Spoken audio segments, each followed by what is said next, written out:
Saya dipercayakan sebagai moderator untuk memandu kegiatan kita berkaitan dengan materi yang telah disampaikan kepada kawan-kawan. Saya Arpandi Bang, salam hormat, salam kenal. Pada siang hari ini, pagi menjelang siang hari ini, kita akan mendapat pembekalan lagi dari salah seorang bagian daripada putra terbaik bangsa, yaitu Abangda Rekson Silaban. Sekarang beliau menjabat sebagai komisaris Badan BPJS Kesehatan Republik Indonesia. Nah, bagi kawan-kawan sekalian, diharapkan mempersiapkan diri untuk mendengarkan materi yang akan disampaikan oleh beliau, karena beliau ini adalah bergerak di bidang BPJS Ketenagakerjaan. Bahwasanya kita tahu Indonesia bagian daripada penduduk terbesar di dunia, dan juga kita akan berbicara masalah seputar BPJS Ketenagakerjaan ini. Beliau sangat ahli dalam bidangnya, bahkan beliau pada tahun 2007 dipercayakan sebagai ketua Jam Sostek, gitu ya kawan-kawan. Dan juga beliau ini telah menduduki beberapa jabatan yang berkaitan dengan kegiatan di bidang urgensi di bangsa ini. Kawan-kawan sekalian, kita akan masuk dalam materi, tolong disimak baik-baik, karena beliau akan menyampaikan gerakan sosial dan perubahan kebijakan publik. Waktu dan kesempatan untuk Bang Rekson Silaban untuk menyampaikan, memaparkan materinya, dipersilahkan. Arpandi, terima kasih. Salam Anda semua yang tergabung dengan Forum Pemuda Kalimantan Tengah. Suara saya terdengar ya? Siap Bang, kedengaran jelas. Pertama sekali saya berterima kasih kepada Prof. PK yang membuat saya jadi salah satu pembicara di acara ini. Salam kenal bagi mereka-mereka yang pernah mengenal saya. Terima kasih juga untuk Novia yang memprovokasi acara ini sehingga saya ada di ini. Nah, waktu kita terpotong 1 jam, jadi kita nanti akan berakhir 1,5 jam ke depan. Saya akan menyampaikan dengan cara yang pas saja dengan waktu. Jadi judul yang diberikan kepada saya, gerakan sosial dan perubahan kebijakan publik. Sebenarnya ini adalah sebuah yang sangat besar. Gerakan sosial saja sudah sangat besar, perubahan kebijakan. Saya mulai aja dengan yang pertama, bahwa kalau untuk next ya, kalau public policy atau kebijakan publik itu, kalau pemahaman standarnya adalah seperangkat aturan hukum, mandat, kuasa ya, regulasi yang diciptakan oleh sebuah proses. Jadi pada dasarnya public policy adalah output dari sistem. Nah, masalahnya adalah apakah proses politik sesuai dengan proses demokrasi yang real. Jadi tidak semua public policy refleksi daripada keinginan rakyat. Nah, bergantung kepada apakah sebuah politik berjalan secara fair. Sekarang kan banyak sekali gap antara apa yang dipikirkan, apa yang dirumuskan, artinya kok tidak nyambung dengan apa yang dikehendaki rakyat. Karena memang demokrasi mengalami masalah, misalnya ada tentang oligarkisme. kebijakan publik itu hanyalah keputusan beberapa sekelompok elit yang sedang berkuasa di demokrasi. Bukan cerminan dari kehendak mayoritas rakyat.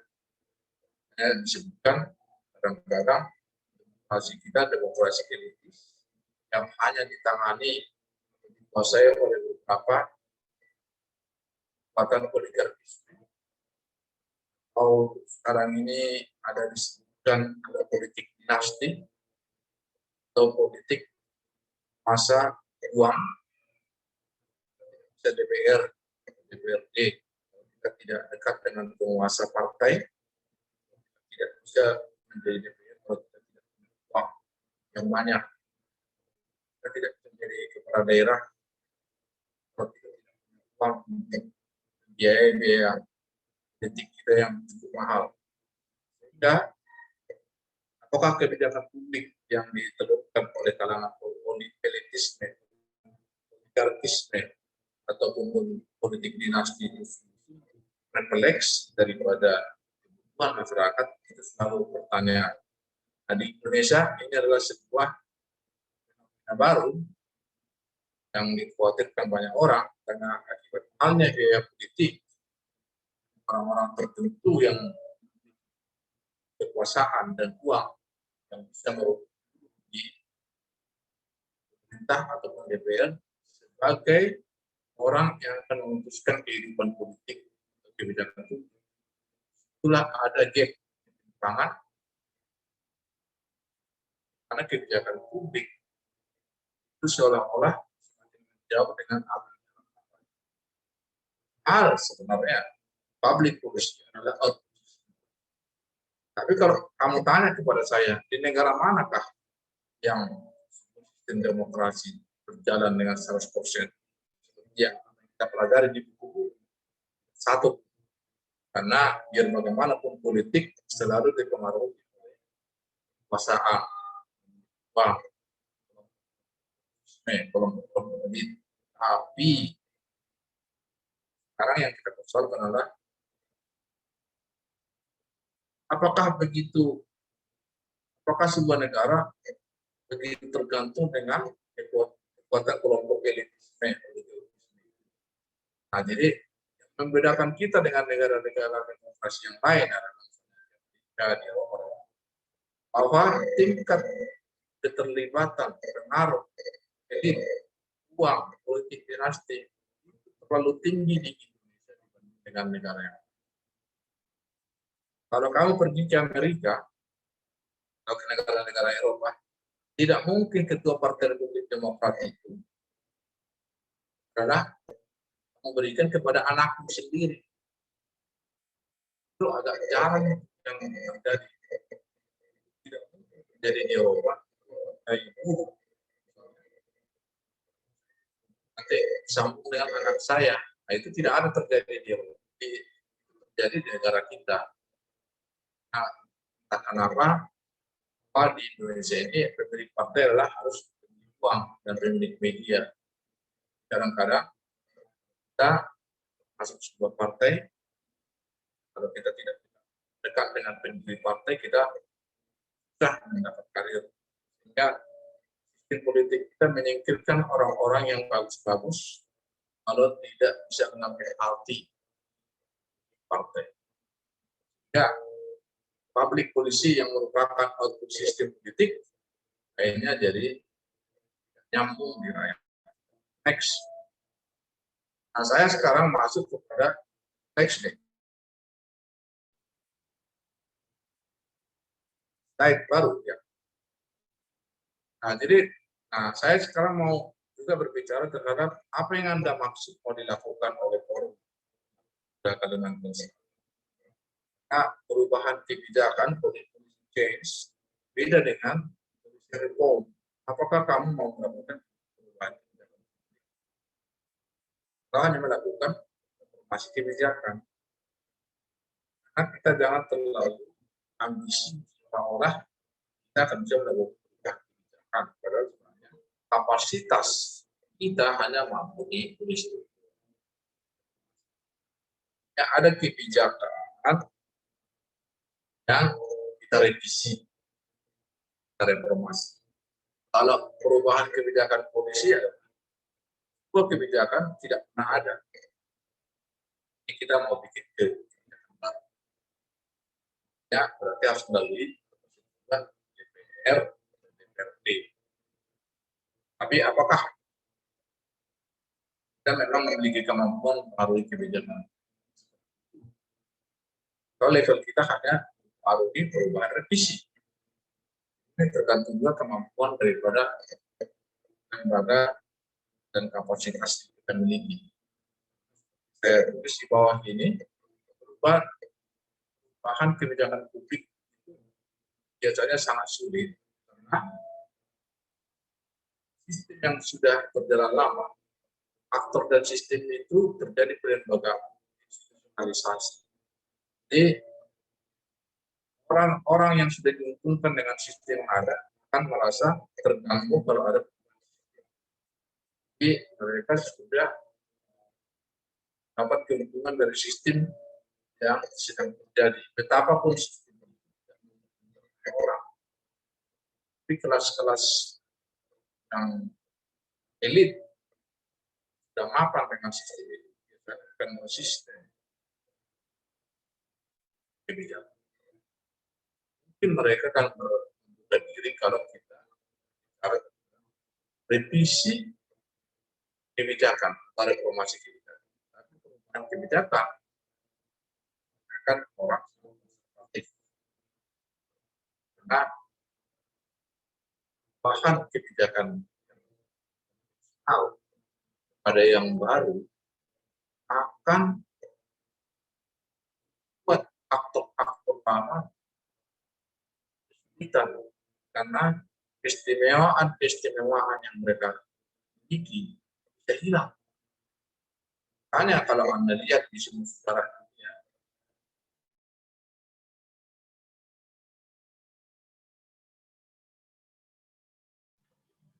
halo Bang, mereka sudah memiliki segalanya. Lakukan revolusi akan membuat mereka kehilangan segalanya. Revolusi hanya dilancarkan oleh orang-orang yang dari bawah, kalangan revolusioner, kalau di bawah, di kalangan gerakan sosial, itu kalangan buruh dan mahasiswa, yang memang tidak memiliki banyak hal. Jadi kalaupun revolusi gagal, mereka juga akan kembali ke kehidupan yang biasa.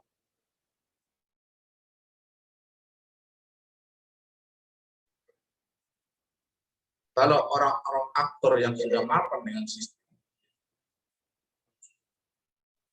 karena ada resiko mereka akan kehilangan keistimewaan atau beberapa manfaat. Jadi harap dipastikan ketika berubah sistem, ada kemampuan kita tidak mampu sampai kemampuan kita hanya pada reformasi. Next.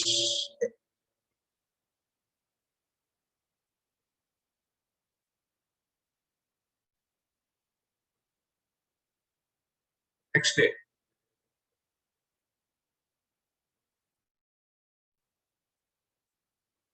Ayo. Slide berikut.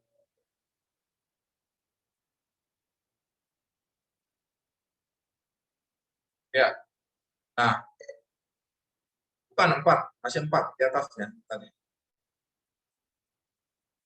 Slide 4. izin Bang, jaringannya seperti di kami putus-putus suara Bang.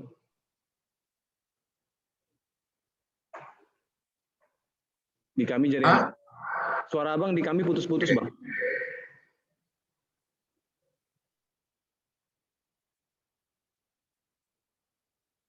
Nah, terdengar sekarang? Sudah Bang, lumayan. Sudah Bang. Ngomong-ngomong ini yang di kepala saya ini dari Dayak ini, dari Novia ini, benar nggak cara makainya ini yang kepala saya ini? Benar Bang. Udah kayak orang Dayak kelihatannya.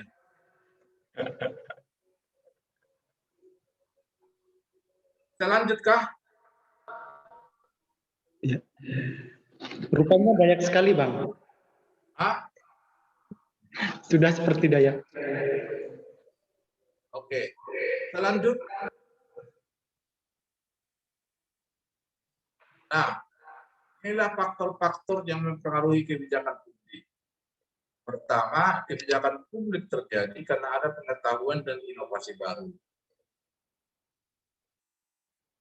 Misalnya kan ada tentang sekarang Gojek, Grab, dan pembelian online.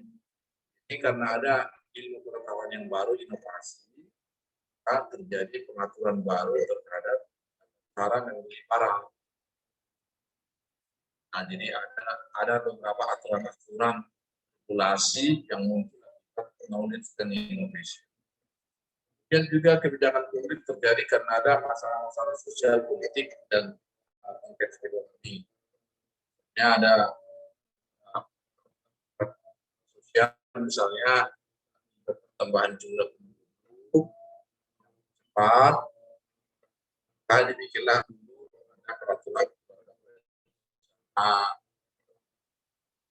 akibat banyaknya orang partai politik dulu, aturan partai politik, dan kebijakan publik juga terjadi karena lahirnya sebuah undang-undang. Misalnya akan lahir undang-undang terhadap gender sebentar lagi, pelecehan seksual, juga kekerasan rumah tangga, juga undang-undang KPK,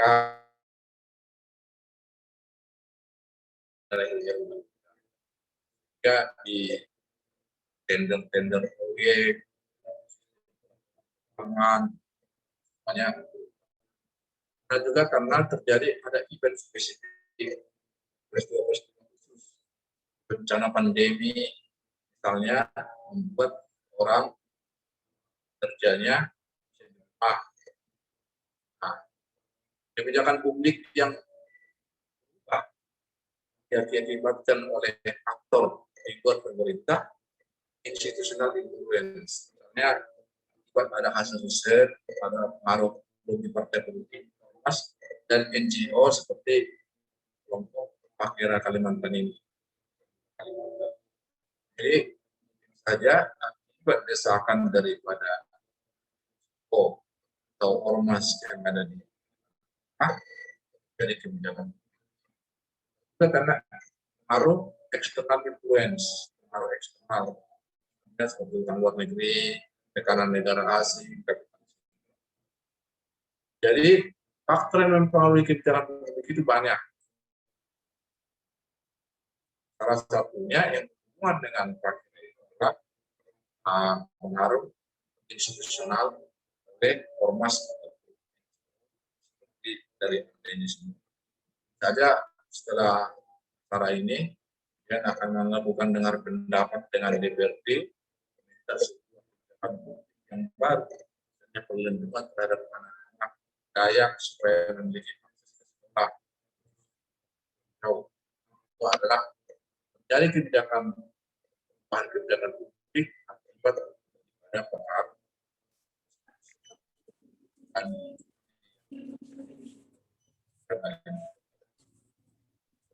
jadi next. Saya sekarang masuk kepada gerakan. Kalau publik, gerakan publik saya kepada variasi gerakan sebagai gerakan sosial baru. Nah, di manakah posisinya Forum Pemuda Kalimantan?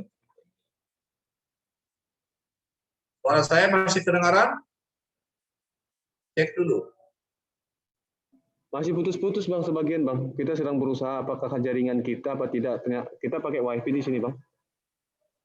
Kira-kira bagaimana? Dengar suara suaramu dengar. Kalau saya mendengar dengan jelas, Bang. Di ruangan training gimana? Agak sedikit putus. Raya, Bang.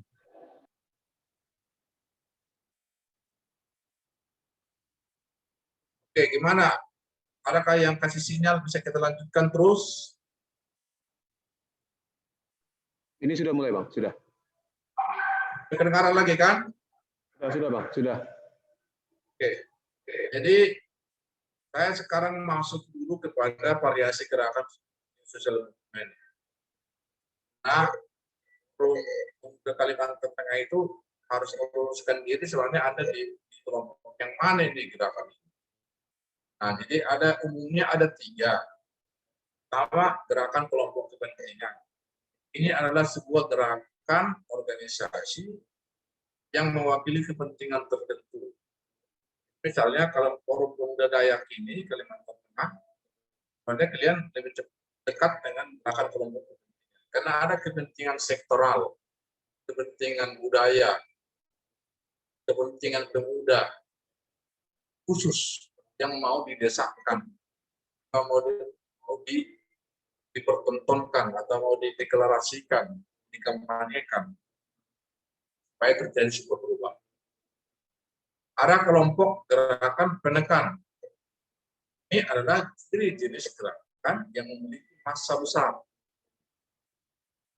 Ini memang biasanya kelompok ini yang paling cepat melakukan gerakan perubahan sosial, gerakan publik. Tapi kalau massamu sedikit,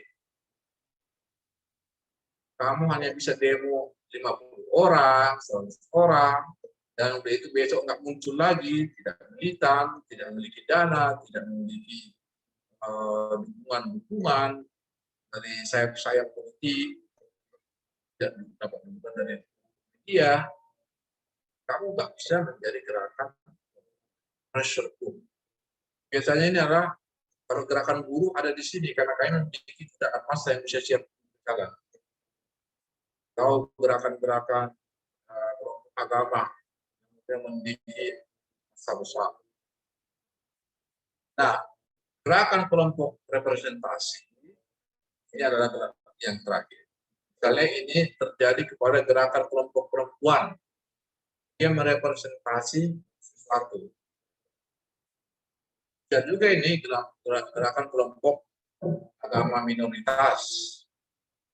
Bisa juga memang gerakan kelompok Dayak, misalnya, karena ada beberapa hak-hak Dayak yang tidak diakui, tidak dipedulikan, tidak dilestarikan, sehingga Anda memasuki kelompok representasi. Ingin merepresentasikan suara-suara yang tidak terdengar. Nah, jadi bisa Anda menjadi gerakan kelompok kepentingan, bisa juga menjadi gerakan. Nanti kita rumuskan saja mana yang paling dekat. Maka memang kalian menyuarakan sebuah suara yang tidak dapat representasi. Kalau memang hanya kelompok kepentingan, bahwa kalian menyuarakan sesuatu bukan untuk untukkan pemerintah, tapi hanya menyuarakan kepentingan pada Kalimantan Tengah yang tidak terakomodasi dalam sistem pemerintahan. Dan pelajari lagi teori-teorinya.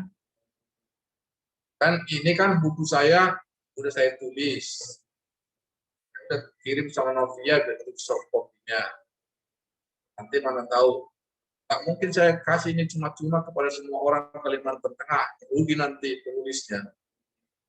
Jadi mungkin saya kirim 1, gitu. Tapi mana tahu ada donor pilihan, donor yang mau beli, nanti akan bisa kita kirim dengan harga diskon. Tahu kan ada saja yang donorkan dananya kan. Nah, kemudian next.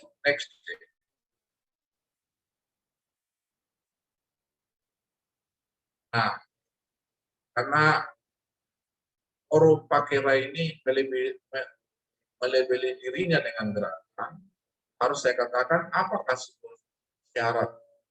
syarat-syarat sebuah organisasi di sini. Karena tidak semua organisasi berhak menjadi gerakan.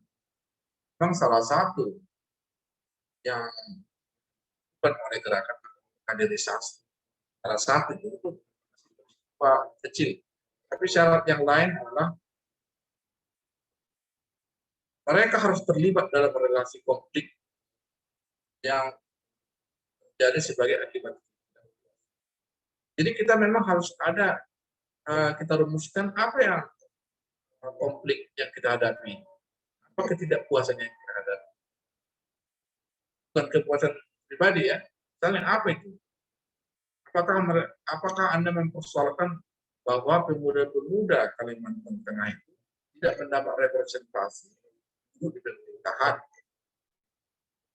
dari segi persentase, misalnya di DPR, atau dari jabatan-jabatan yang ada di publik, atau dari misalnya alokasi budget,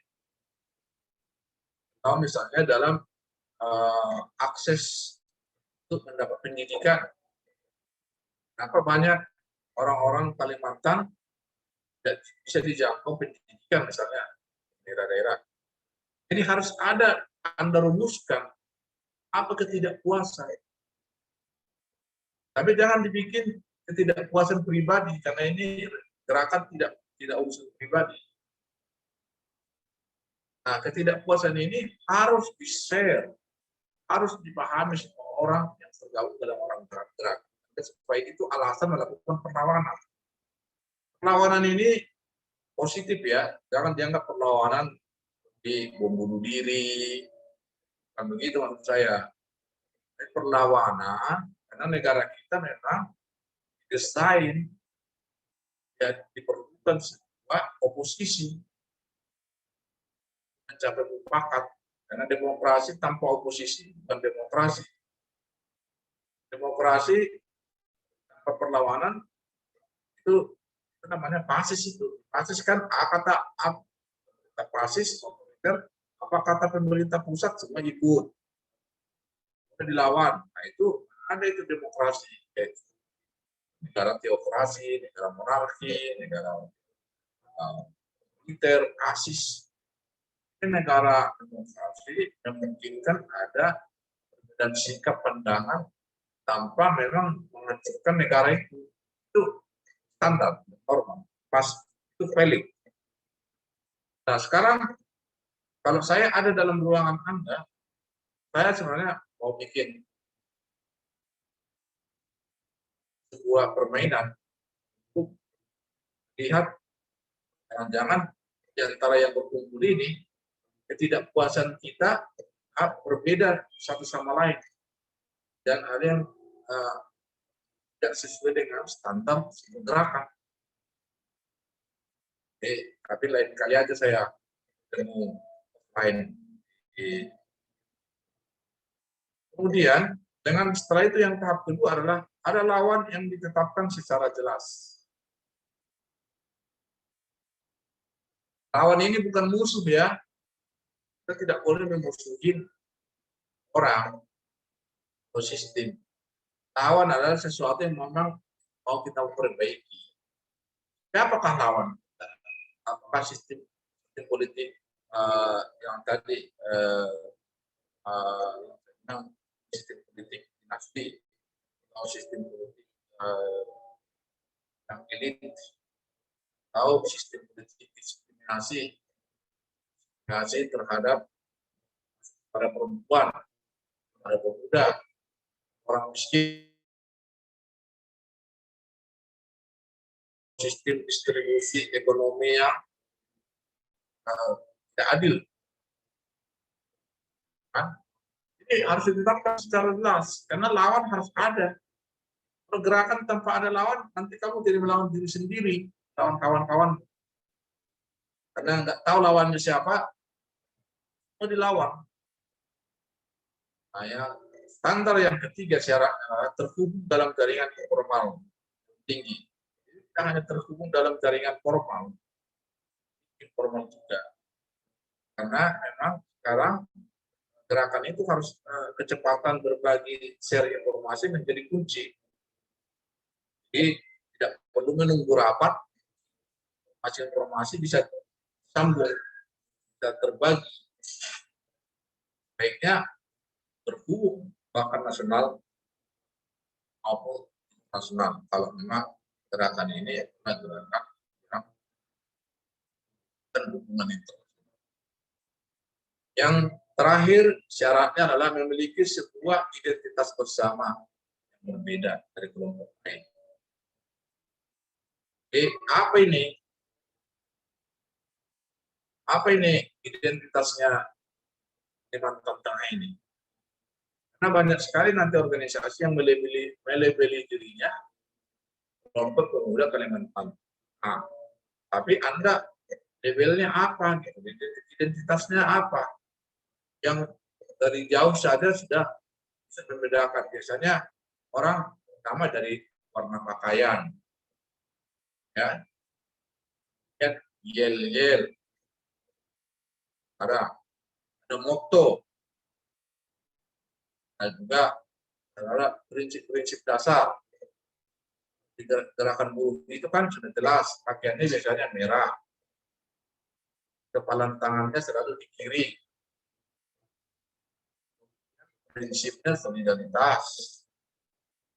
Nah ini kalau memang ini mau dibikin sebagai organisasi yang berkesinambungan dalam jangka panjang, harus memiliki sebagai identitas bersama.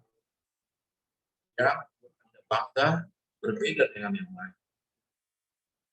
Jadi nanti lama-lama identitas ini akan dalam sebuah narasi yang diceritakan kepada generasi ke generasi lainnya, jadi sebuah mitos. Jangan-jangan nanti ini moderator kita ini kapan-kapan jadi sebuah pemimpin besar yang ceritanya menjadi mitos.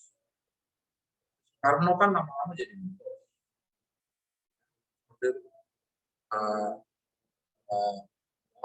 Tafsir, tahrir, kata, karena terlalu banyak cerita narasi storytelling, mereka jadi mitos lama-lama. Nanti juga kamu bisa begitu. Atau sebelumnya mungkin ada tokoh pemuda Kalimantan Tengah yang menjadi rujukan prevensi narasi. Nah, inilah syarat-syaratnya. Jadi kalau kamu tidak memiliki ketidakpuasan yang bisa dirumuskan dan dirasa, ada lawanmu, ada terhubung dalam sebuah jaringan yang tinggi, tidak ada identitas, itu tidak bisa disebut gerakan. Itu organisasi aja, organisasi OSIS, organisasi panjat gunung, organisasi main catur, organisasi balap-balapan motor, itu tuh pergerakan berbeda dengan terus di next.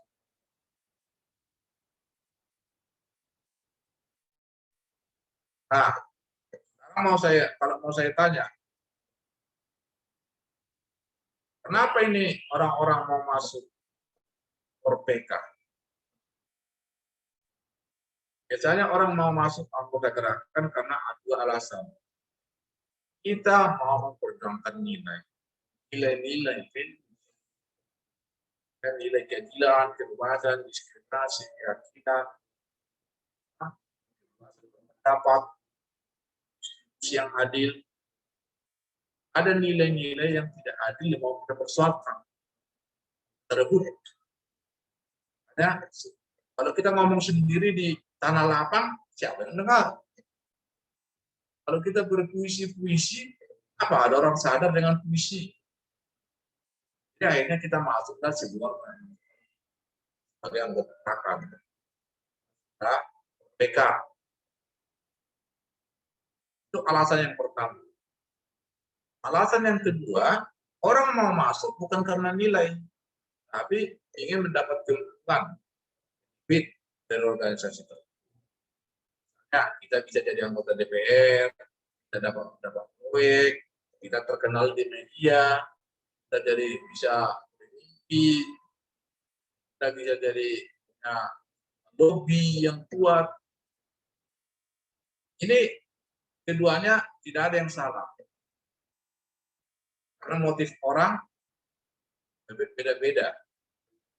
Mungkin Datri, Widati, atau Novia masuk organisasi ini beda. Ada motif dengan nilai, dan mungkin mau mendapat benefit, tidak masalah. Tapi Siapakah orang yang mau mati untuk orang gerakan? Adalah mereka-mereka yang masuk karena nilai. Kan? Kalau kamu masuk organisasi karena ingin mendapat manfaat, kamu tidak akan mau mati untuk gerakan tersebut.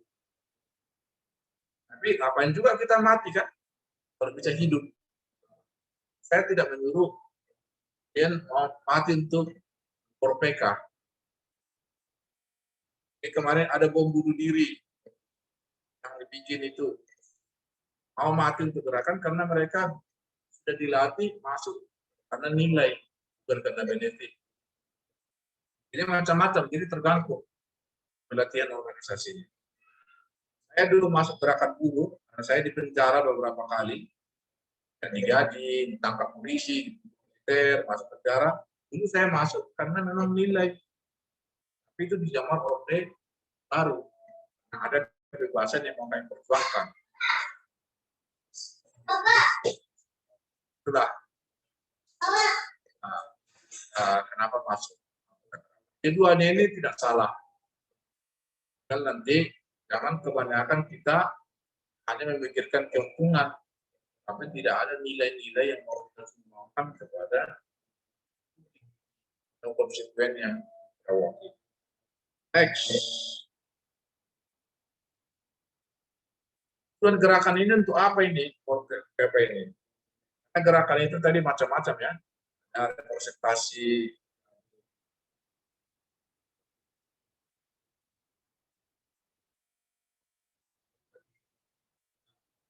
Jadi tujuan gerakan itu tidak semua untuk revolusi sosial.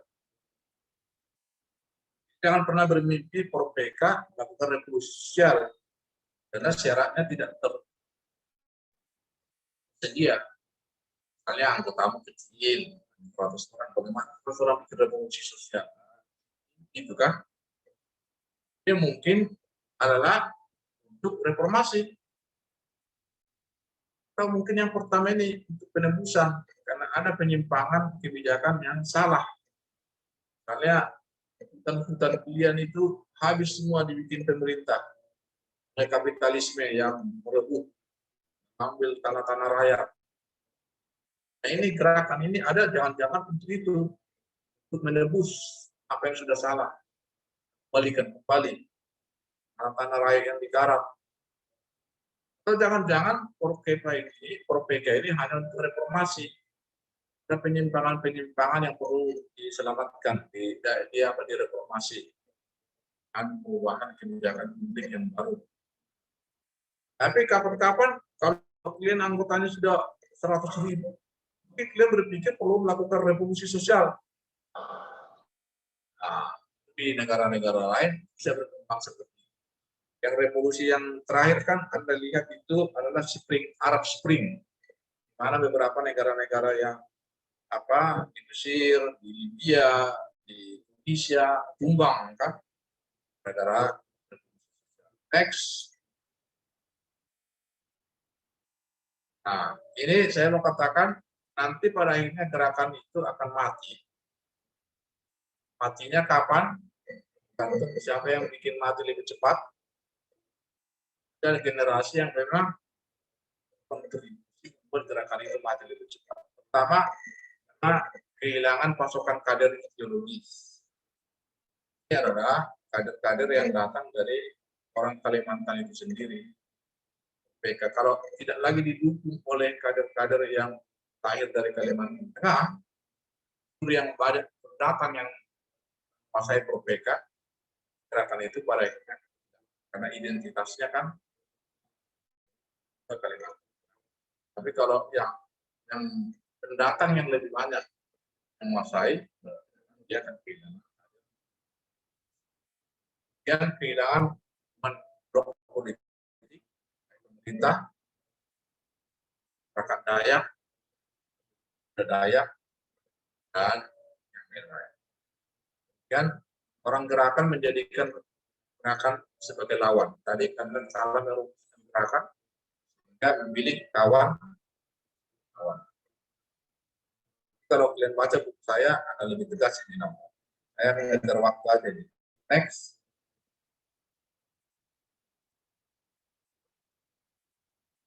Nah, sekarang ini yang paling sering terjadi. Kamu masuk Propeka ini mau membesarkan diri atau membesarkan organisasi? Mana yang paling utama?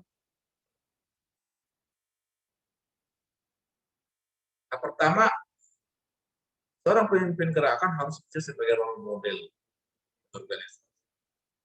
Artinya kamu tidak bisa role model kalau kamu hanya selalu membesarkan diri. Yang penting kepentinganmu diakomodasi, tercapai, kamu jadi diangkat jadi staf gubernur, setelah kamu tinggalkan organisasi, bukan role model. Karena kamu harus tetap role model, apapun jabatan yang kamu dikasih ke kamu akan tetap menjadi role model karena kan jabatan yang masuk ke organisasi. Kedua, pemimpin gerakan jangan jadi pemimpin romantik dan realistik. Jadi banyak sekali orang pemimpin jadi romantis. Misalnya dia bilang gini, saya rela mati untuk organisasi ini. Oh, nggak perlu. Kita nggak membutuhkan yang mati-mati di sini. Kita membutuhkan orang yang hidup untuk bisa berjuang. Saya rela tidak tamat kuliah. Yang penting organisasi ini berjalan. Itu nggak ada itu. Atau gini, saya rela sakit-sakitan, tidak makan, tidak minum demi organisasi ini. Itu nggak benar itu. Ya, Anda terlalu romantis. Saya rela tidak menikah demi organisasi ini. Itu terlalu romantis. Tidak kita perlukan itu. Saya rela hidup menderita. Ngapain pemimpin jadi menderita? Jadi kamu nggak boleh beromantis dalam hidup. Kamu harus jika kamu survive, tamat kuliah yang benar, kamu tidak bodoh, kamu sehat, tidak sakit-sakitan, dan kamu bukan orang yang ekstrim, bergaya seniman, rambut panjang, nggak pernah mandi, merawat sikat gigi, lalu ngomongin revolusi. Dan jangan jadi pemimpin yang unrealistik, realistik, minta hal-hal yang tidak masuk akal. Misalnya semua pemuda Dayak, semua Kalimantan Tengah harus jadi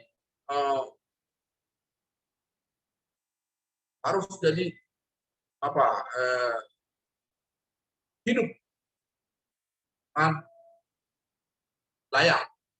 Kalau semua harus kuliah, pembangunan harus diberikan kepada mereka hasil-hasilnya. Jadi kita harus menuntut sesuatu yang realistis. Baik, kita jangan cikiran. Ya. Jadi ada beberapa, karena perjuangan itu tahap demi tahap. Jadi perjuangan jangka panjang jangan kamu campur aduk dengan perjuangan jangka pendek. Jadi perjuangan jangka panjangmu harus menyembunyikan aja dalam hatimu. Tapi kamu harus menuntut hal-hal yang realistis. Dananya ada enggak kalau kamu minta itu di pemerintah? Kami harus dibikin tol sampai ke laut-laut, ke gunung-gunung, ke semua. Nah, kamu apakah itu realistis? Apakah dana APB? Tapi kalau kamu minta satu kan lebih realistis. Hindari menjadi terkenal melebihi organisasi yang dipimpin. Kadang-kadang kita ini jadi gila media. Kalau udah masuk media kita tak peduli apakah omongan kita itu tidak lanjuti pemerintah, yang penting sudah diliput media, kita seperti tokoh, seperti artis, kita menjadi lebih terkenal daripada organisasi. Misi organisasi tidak, karena kita lebih banyak memperkenalkan diri kita supaya lebih terkenal. Jadi kita suka popularitas, kita menjadi artis. 4, besarkan dulu organisasinya. Ini rumusnya. Kalau kamu mau besar, jangan harus kau besarkan dulu organisasinya. Dengan demikian secara otomatis kamu akan ikut besar. Tapi sebab kalau kamu membaliknya, kamu duluan yang selamat, besar sendiri, organisasinya tidak akan pernah besar. Dia akan mati karena kamu memanfaatkan organisasinya. Tapi memang tidak boleh kamu organisasi besar, kamu nggak ikut besar. Itu tadi yang romantis. Kamu mati untuk organisasi itu nggak boleh. Ya, jadi kamu organisasi besar, kamu tidak harus. Tapi tidak boleh organisasi besar, tapi hidupmu menderita. Pemimpin tidak boleh hidupnya menderita. Kamu nggak bisa role model kalau kamu minta uang setiap kali jalan kemana-mana. Makan siang, tidak uang pulsa, tidak tamat kuliah, jelas hidupnya di mana, tiap hari ganti nomor handphone, itu nggak bisa. Jadi, besarkan organisasinya, pasti dengan demikian kamu. Harapan supaya ada waktu diskusi, saya sediakan slot waktu. Demikian dulu yang bisa sampaikan. Terima kasih. Salam untuk kita semua. Oke. Tepuk tangan yang meriah dari Arena. Ya. Tepuk tangan untuk Bang Rickson Silaban. Ya. Ya, sangat luar biasa ya kawan-kawan. Apa yang saya sampaikan tadi, materi kita pada siang hari ini sangat membangkitkan semangat kita, bahwasanya tidak sia-sia gitu ya. Apa yang beliau katakan sangat, bagi saya pribadi sangat memukau sekali. Perlu diketahui oleh kawan-kawan, beliau ini aktif dalam advokasi bidang guru di nasional maupun internasional.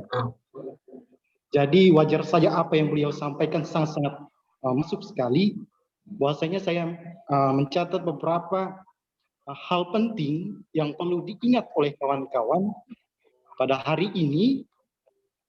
Yang saya ingat dan saya perlu catat, Forpeka bisa berperan dari kelompok daya sosial kepentingan menuju kelompok representasi meliputi perempuan, minoritas, dan kelompok Dayak, mempresentasikan kelompok yang tidak didengar melalui organisasi atau hubungan yang berupa ikatan seperti nasional maupun internasional seperti beliau sendiri lakukan.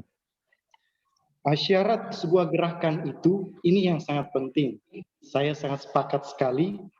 Nah, terlibat dalam konflik yang menciptakan ketidakpuasan, ada lawan yang jelas, secara jelas kita melakukan sebuah advokasi itu. Terhubung dengan jaringan informasi tinggi, baik nasional maupun internasional. Memiliki sebuah identitas bersama yang beda dari kelompok lain. Nation storytelling. Nah, itu yang menjadi catatan kritis saya. Nah, saya memberikan kesempatan kepada kawan-kawan yang ada di arena pada saat ini untuk bertanya atau mempertanyakan hal-hal yang kurang jelas atau menggali lebih dalam lagi, mumpung ini adalah orangnya gitu. Background yang perlu kawan-kawan ketahui. Pada paparan beliau sangat jelas, bahwasanya apa yang disampaikan tadi mengarah spesifikly keadaan Kalimantan Tengah pada saat ini. Ya, saya berikan 3 orang penanya pertama. Harus ada keterwakilan daripada perempuan. Persilakan panitia.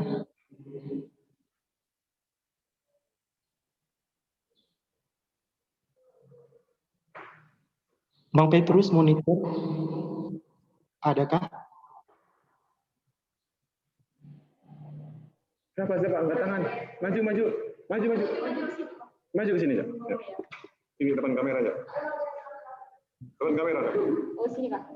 Ini depan kamera. Ah ya. Mundur supaya kelihatan. Ini keterwakilan dari perempuan, abang-abang. Perempuan Dayak ini.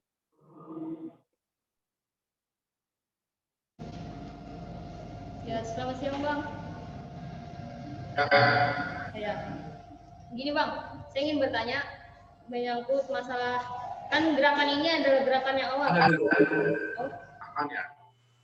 Perkenalkan nama. Tak kenal maka tak sayang. Perkenalkan, nama saya Margaret Victoria, biasa dipanggil Margaret. Saya berasal dari Barito Selatan. Saya asli orang Dayak. Dan saya ingin bertanya Bang, gerakan Propeka ini adalah gerakan yang baru gitu dibentuk. Di dalam satu gerakan pasti ada satu tujuan dengan menjalankan misi-misi yang ada di dalam gerakan. Nah, yang ingin saya tanyakan, kami ini kan semuanya adalah pemuda-pemuda yang pastinya semangat kami pasti membara-bara. Dan juga di dalam pergerakan ini pasti banyak sekali perbedaan-perbedaan yang ada gitu. Pasti akan terjadi konflik nantinya. Nah, lalu bagaimana cara penyelesaian konflik itu? Sedangkan kami ini adalah orang yang muda-muda gitu. Dan tidak semua kami ini bersikap bisa lebih dewasa gitu. Ya, itu saja. Ya, langsung dijawab langsung Ya. kepada penanya selanjutnya. Kasih Adinda, pertanyaannya cukup bagus dan memang cukup relevan kamu tanya. Kasih untuk berani. Banyak sekali orang tidak berani untuk bertanya. Kasih gerakan itu. Salah satu syarat yang lain berani mempertanyakan. Selamat siang, Bang. Dulu, saya jawab satu-satu atau gimana? Oh, jawab satu-satu Bang. Karena Abang sudah menjawab itu tidak elegan, saya tidak menghargai. Silakan Bang. Jadi, karena organisasi baru, memang yang kalian hadapi nanti masih banyak konflik karena belum jelas arahnya mau kemana ini. Dan isu penyiar pendidikan mau DPRD, mau dapat proyek, dan juga mau dapat jabatan, tahu mau cari popularitas, itu akan banyak. Makanya tadi saya juga, nanti setelah ini kita rumuskanlah apa sebenarnya ketidakpuasan yang mau kita perjuangkan. Karena dari situlah siapa mau kita lawan. Lawan ini tidak harus orang ya, ada sistem yang tidak adil, ekonomi yang tidak adil, fair, ada representasi Dayak yang tidak proporsional. Ini harus jelas nanti ketidakpuasan apa yang sedang kita. Misalnya indeks, nanti kalian harus lihat indeks development indexnya, Human Development Index-nya Kalimantan Tengah nomor berapa di Indonesia sekarang. Nah, kenapa itu terjadi? Rendah misalnya. Yang stunting. Artinya banyak sekali anak-anak kecil di Kalimantan Tengah dapat asupan gizi yang bagus. Sehingga kelak mereka akan menjadi generasi stunting yang bodoh. Nah, asupan gizi persoalan. Nanti kita akan ada persoalan dengan sebuah kebijakan kesehatan kepada generasi Dayak. Nah, jadi ini nanti kalau sudah dirumuskan ini konflik-konflik, kita tidak mau lagi menerima konflik-konflik pribadi. Karena konflik kita lawan kita ada yang lebih besar. Tidak ada punya waktu kita yang rumor berita yang tidak terkonfirmasi. Jadi besarkanlah dirimu dengan hanya mempersoalkan hal-hal yang besar. Jangan kamu mundur atau habis waktunya mengerum hal yang tidak masuk akal di organisasi ini. Gerakan ini tidak punya waktu membicarakan hal itu. Kita akan terus bergerak dewasa. Tidak energi kita habis untuk mempersoalkan hal-hal yang pribadi, hal-hal yang tidak kita rumuskan dalam segala. Kawan-kawanmu jadi lawan. Kalau kamu membuat lawanmu, kawanmu sendiri jadi lawanmu, kamu sebenarnya bukan lawan. Saya sangat sedih mengatakan kamu sebaiknya keluar dari gerakan. Kalau kehadiran sibuk mempersoalkan hal-hal yang tidak berhubungan dengan lawan yang kita rumuskan. Sudah ya. Jadi saya kalau sudah aman ini pandemi, saya akan datang lagi ke sini. Mantap Bang, mantap. Yes. Luar biasa. Oke, mana pertanyaan kedua? Ya, pertanyaan kedua, Dipersilakan maju ke depan, memperkenalkan nama, asal, universitas, dan lain sebagainya.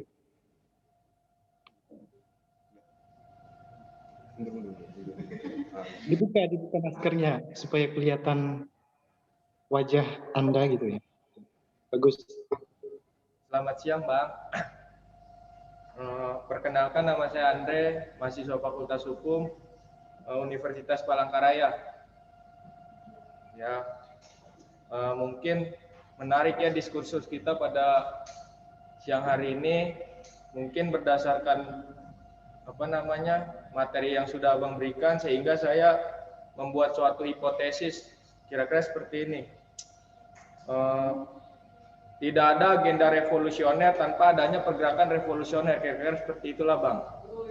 Nah, berdasarkan hipotesis itu, kemudian saya melakukan tipologi atau klasifikasi terhadap bagaimana kita melakukan suatu perubahan sosial. Kalau berdasarkan pengalaman atau memang yang terjadi realita di lapangan itu, untuk melakukan suatu perubahan itu saya mengklasifikasikannya menjadi dua Bang, yaitu kita masuk ke dalam sistem untuk membongkar status quo, atau memang kita berada di luar, artinya istilah awamnya itu parlemen jalanan lah, kira-kira seperti itulah Bang. Melakukan revolusi seperti di Argentina, Bolivia, dan seterusnya. Mungkin bagaimana tanggapan Abang terhadap fenomena itu? Itu yang pertama. Dan yang kedua itu berkaitan dengan kebijakan publik. Menurut pandangan saya terjadi disconnected antara logika dengan wacana dengan policy dengan implementasi, kira-kira seperti itulah Bang. Nah, bagaimana juga tanggapan Abang terkait dengan itu? Terima kasih Bang.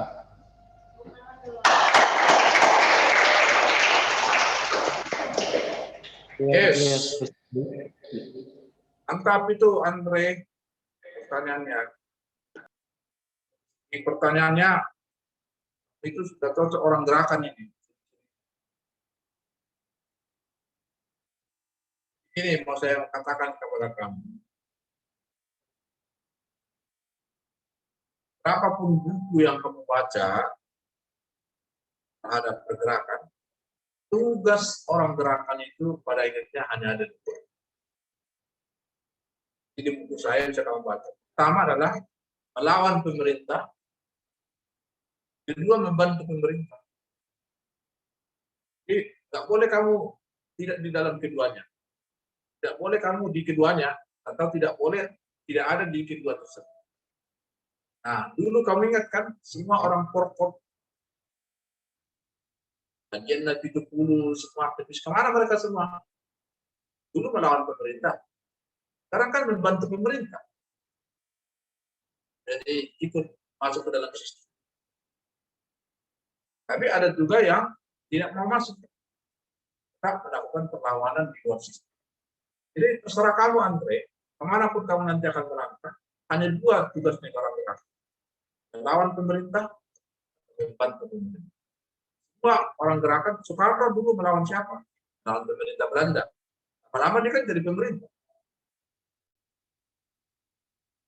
Angkatan 66, kembangkan Orde Lama. Tapi dia kan juga masuk ke pemerintah. Karena orang gerakan itu memang selalu bergerak membantu pemerintah atau melawan pemerintah, memperbaikinya dalam sistem atau di luar sistem.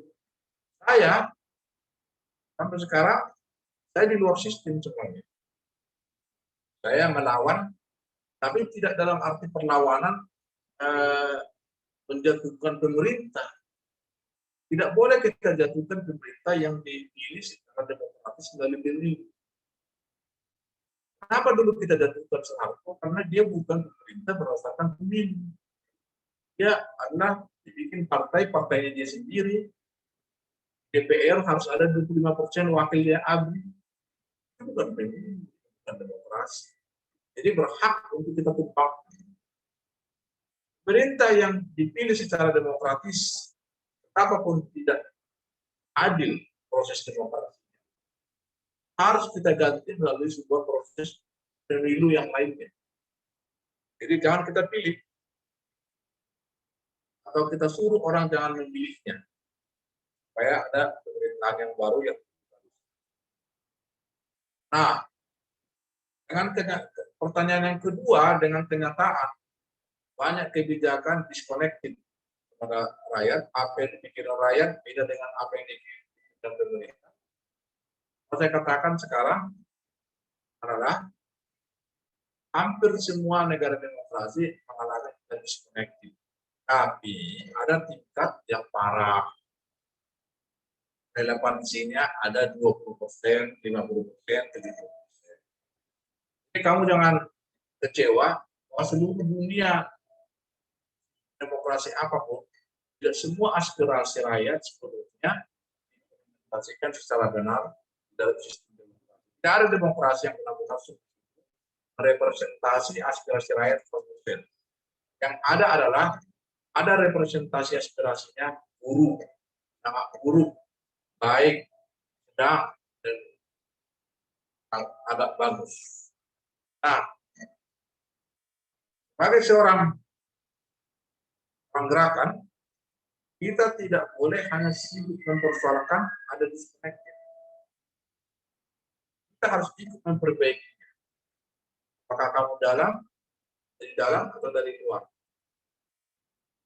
Karena biar bagaimanapun sepanjang dunia ini ada ketidakpuasan terhadap sistem representasi atau sistem implementasi atas aspirasi, penyerapan aspirasi rakyat akan sulit. Jadi, kalau kamu pergi ke Singapura mana ada orang bisa demo-demo. Nggak boleh mengkritik.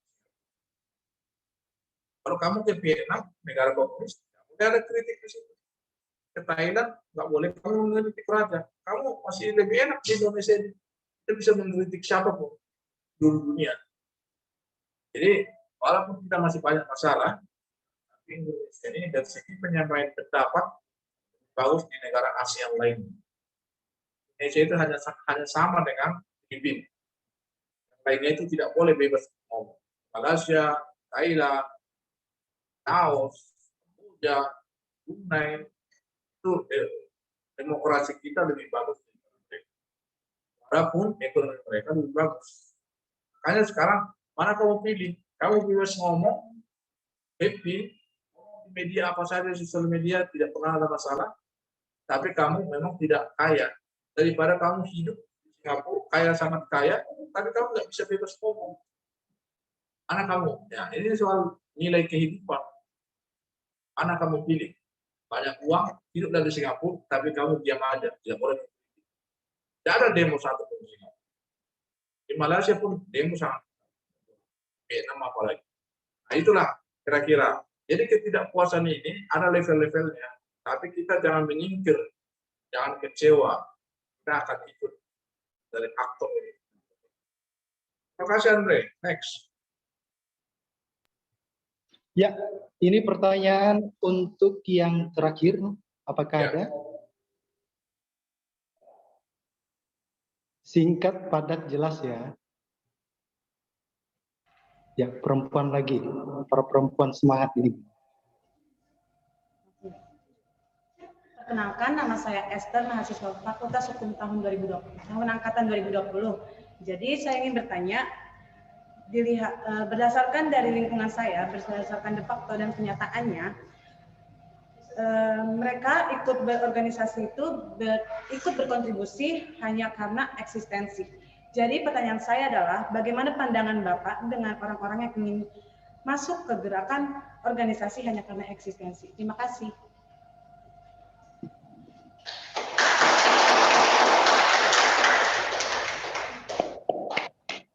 Esther, ya. Jadi gini, sebagai organisasi baru, kan program ini baru. Di dalam ruangan ini, kalau ada di sini 30 motifnya itu 30. Satu eksistensi. Itu tidak salah. Eksistensi. Bisa jadi ketua, anggota pergerakan, sekretaris, if daripada di rumah melakukan apa. Tapi ada juga datang ke ruangan ini, ke organisasi, karena dia nggak ada temannya di rumah. Dan kemana? Aku ikut deh. Jadi di awal-awalnya memang motif itu banyak. Ada juga cari cewek, ada cari cowok, ada juga pengen untuk pintar ngomong, atau pengen cari teman supaya jaringan banyak. Juga ingin membunuh waktu, killing time daripada di rumah. Jadi motif orang masuk ke organisasi baru itu banyak. Makanya tadi nanti akan kita arahkan domba-domba tersebut. Kita arahkan untuk sebuah proyek besar, yaitu bahwa kita bukan hanya untuk eksistensi, bukan hanya mencari cewek, cari cowok, bukan hanya pamer, bukan mau happy-happy. Itu hanya alasan kecil. Tapi kita datang karena ada yang mau kita bersama. Dan kita tidak boleh. Ada lawan mau kita bersama. Itu nantinya, apa-apa. Jadi biarlah semua orang datang segala motif kayak awal-awalnya, tapi nanti akan diarahkan mau kemana gitu. Karena dulu saya juga masuk organisasi karena ikut-ikutan. Awal-awalnya saya ikut-ikutan. Karena orang masuk organisasi, saya enggak ya. Lama saya lihat, mantap kan organisasi ini. Saya bercita untuk kedua. Bukan. Karena saya ingin masuk media, saya ingin didengar, saya ingin terkenal, saya ingin melakukan perubahan. Nah, jadi perlahan-lahan nanti memang motif awal yang tidak positif akan nanti lama-lama tersaring, jadi ada efek. Karena organisasi ini bisa kita manfaatkan untuk membuat kita punya kenal, mencari pekerjaan, bisa ketemu siapa aja. Jadi itulah orang-orang yang karena kamu tidak lagi untuk diri sendiri, tapi kamu jadi dengan sebuah alasan. Apa hidup kalau untuk diri sendiri? Siapapun bisa hidup. Tapi hidup untuk melakukan sesuatu misi. Baru kehidupan yang demikian, Esther dan Arpandi, terima kasih untuk semua waktu yang kita miliki. Salam hormat.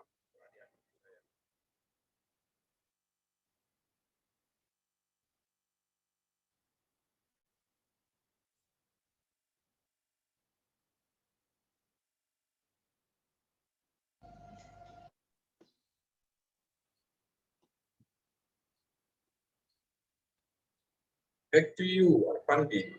Andi.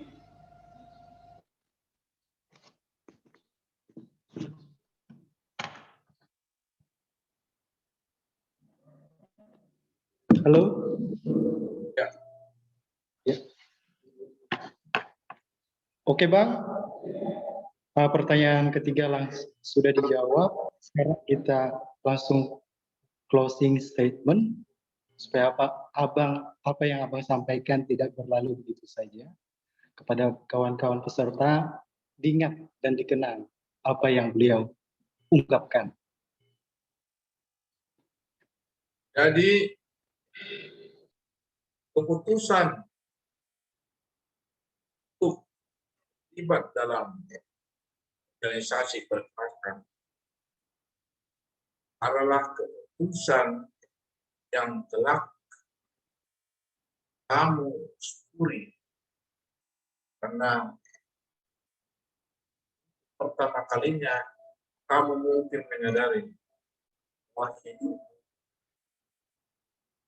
tidak hanya untuk diri untuk banyak orang. Karena kita dilahirkan not by accident. Kita dilahirkan bukan kecelakaan, tapi by design. We are born not by accident, we are born by design. Ada rancangan yang dipersiapkan kita lakukan. Isi. Bukan accident, but by design. Akanlah kan rancangan Tuhan yang mau disiapkan. Siapkanlah dirimu. Dan yang lain. Sekian Arpandi. Plus. Ya. Oke.